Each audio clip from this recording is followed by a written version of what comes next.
রাগীরখাড়ি থেকে বীরবল বাজার পর্যন্ত 4 লেনের রাস্তা সম্প্রসারণে উল্লেখযোগ্য পদক্ষেপ নিল কাছাড় জেলা প্রশাসন।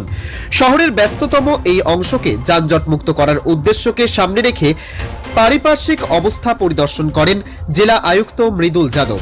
তিনি সড়কের পরবর্তী পর্যায়ের কাজের প্রস্তুতি এবং অগ্রগতি বিষয়টিও সরজমিনে খতিয়ে দেখেন।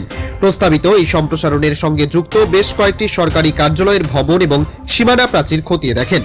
উল্লেখ্য, জরিপের সময় বসতিসমূহ ও কার্যালয়ের ভবন চিহ্নিতকরণের কাজ যুগ্মভাবে করেছিলেন সংশ্লিষ্ট জমি অর্জন কর্মীরা।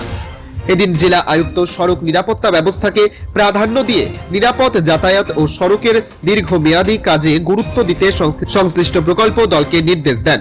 এছাড়াও রাস্তার পাশের নালা নির্মাণে উপযুক্ত ঢাল বজায় রাখতে বলেন। রাস্তা সম্প্রসারণের এই উদ্যোগ শিলচর মেডিকেল কলেজ পর্যন্ত প্রসারিত করার লক্ষ্য রাখা হয়েছে।